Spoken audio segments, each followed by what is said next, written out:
ఏర్పాటు చేశామని చెప్పా, చక్కటి కుర్చీలు టిఫిన్ అరేంజ్ చేశామని చెప్పా. వాళ్ళు ఏ భావనతో వస్తే ఆ భావనతో ఛాలెంజ్ గా తీసుకోవడానికి సిద్ధంగా ఉన్నా. ఇప్పుడు మీరు బీఆర్ఎస్ సంబంధించిన ఎమ్మెల్యే అధ్యక్షుడు షమ్మీపూర్ రాజు కూడా కాసేపు స్పందించారు. షమ్మీపూర్ రాజు కూడా మాట్లాడుతూ మా పార్టీ ఎమ్మెల్యే దగ్గరికి మేము వెళ్ళడానికి ఎలాంటి అభ్యంతరం లేదు, మేము వెళ్తామని చెప్తున్నారు. రమ్మనండి, స్వాగతిస్తాం. ఆయన కాంగ్రెస్ పార్టీలో చేరి అనైతికంగా పిఎస్సీ చైర్మన్ పొందారు. అది యాక్చువల్ గా హరీష్ రావుకు రావాల్సింది. హరీష్ రావుకు మీరు దరఖాస్తు చేస్తే ఆ విధంగా ఆయనకేం తెలుసు నైతికమా అనైతికమైనది? కాంగ్రెస్ పార్టీతో మీతో మాట్లాడిన వాళ్ళు వెళ్ళి రాత్రిపూట మాట్లాడుకున్న సంఘటనలన్నీ బయట పెట్టమనండి, అప్పుడు తెలుస్తాయి నైతికమా అనైతికమా. చెప్తా, సమయం వచ్చినప్పుడు చెప్తా. మీరు కేసీఆర్ కలుస్తామంటారు. కేసీఆర్ ఏ సందర్భం దేనికోసం కలిసి ఏం చెప్తారు కేసీఆర్? అది నా వ్యక్తిగత విషయం. కంప్లీట్ చేస్తామంటున్నారు కదా, ఏ అంశాలకు సంబంధించి? ఆల్రెడీ మీ ద్వారా చేశా, ప్రత్యక్షంగా చేస్తా. ప్రజల మనోభావాల్ని రెచ్చగొట్టి, ప్రాంతీయ విభేదాలు రెచ్చగొట్టి అడ్వాంటేజ్ పొందుదామనే చీటర్ మనస్తత్వానికి వ్యతిరేకంగా కేసీఆర్ గారు స్పందిస్తారు. స్పందించని పక్షంలో సహచర శాసనసభ్యులతో మాట్లాడి కేసీఆర్ గారితో మాట్లాడతారు. కానీ హరీష్ రావు గారి ముఖ్యమైన నేతలు మీరే నిన్న రౌడీజం చేశారు. ఆయన నివాసానికి వెళ్లి హరీష్ రావు గారు చూస్తేగా, హరీష్ రావు గారికి విజువల్ చూపిస్తా, చూసి వాస్తవం ఏంటో చెప్పమనండి. ఒంటెత్తు పోకడలతో ఒకటి మాట వింటే వాస్తవం తెలుస్తుందా? ఇప్పుడు వాళ్ళు స్వాగతిస్తా. ఉన్నా కదా, ఇంటికాడ ఉన్నా కదా. కానీ పోలీసులు బారికేడ్లు వేశారు చుట్టూ అని చెప్పేసి వాళ్ళు అంటారు. వాళ్ళని హౌస్ అరెస్ట్ చేస్తున్నారు. నిన్న వాళ్ళు చేసిన వెకిలి వేష్టలు, రాళ్ల దాడులు, పూలకుండీల దాడులు, డీసీపీ స్థాయి అధికారుల గల్లాలు బట్టి పడేసి వెనక్కి తోసే పరిస్థితులను చూసి లా అండ్ ఆర్డర్ గా వ్యవహరిస్తుంది. కానీ హరీష్ రావు ఒక మాట అన్నాడు, దీని వెనక అంతా కూడా సీఎం రేవంత్ రెడ్డి హస్తం ఉంది. రేవంత్ రెడ్డి చెప్పిన ప్రోద్బలంతో ఇదంతా గాంధీ అనే అంచనతో దాడి చేశాడు అని చెప్పేసి ఆయన ఆరోపించారు.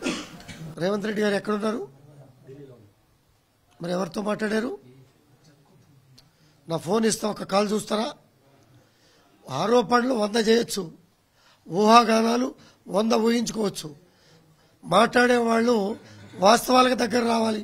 మీరు నాతో ఉన్నారు, నాకు ఎస్కాట్ ఇచ్చా అంటున్నారు. మీరు నాతో పాటు వచ్చారు కదా, ఎస్కాట్ ఇచ్చారా? మరి వాళ్ళు మాట్లాడారు, నాకన్నా ముందు సమాధానం మీరు చెప్పాలి కదా. మీరు నోరు మూసుకుంటే వాస్తవాలు బయటకు రావు. మీడియా సంస్థలు వాస్తవాన్ని ప్రజల ముందు పెట్టి ప్రజలకి ఏది మంచి అనుకుంటే ఆ కార్యక్రమాన్ని ప్రోత్సహించే విధంగా మీరు ముందు తీసుకోబోతే ప్రజలు స్వాగతిస్తారు. అసత్యాలను ప్రచారం చేస్తే ఎప్పటికైనా అసత్యాలే అవుతాయి కదా తప్పించి వాస్తవాలు కావు అన్న విషయాన్ని గమనించాలా. నేను మాట్లాడే మాటల్లో విజువల్ చూపిస్తా. ఇచ్చా మీకు కూడా కావాలంటే ఇస్తా. ఇప్పుడు చూపిస్తా మీకు, ఇప్పుడు చూపిస్తా.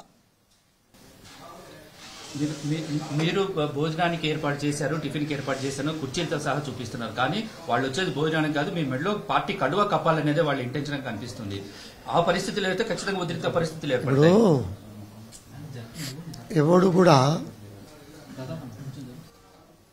కండవాలు కప్పటానికి వాడు ఎవడే కప్పితే కేసీఆర్ కప్పాలా, లేకపోతే వర్కింగ్ ప్రెసిడెంట్ కప్పాలా? చాలా మంది ఎలక్షన్కి వెళ్ళినప్పుడు అన్న మా కండ వేసుకో అని చెప్పి చాలా మంది బిచ్చగాళ్ళలాగా తిరిగారు.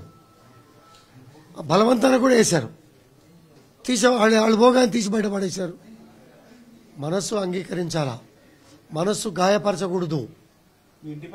ఒక చీటర్ని, ఒక కోవట్ని పార్టీలో చేర్చుకొని ఎమ్మెల్సీ ఇచ్చి ఒక కాంగ్రెస్ బాత్రూంలో నుంచి ఫోన్ చేసే కోవట్టుని 10 నెలల శాసనసభ్యుడికి వాడు మాట్లాడాడంటే అది పార్టీ మాట, వాడి వ్యక్తిగతమైన మాట ముందు తేల్చాల్సిన అవసరం ఉంది. అది తేలినాక మిగిలిన విషయాలు మాట్లాడదాం.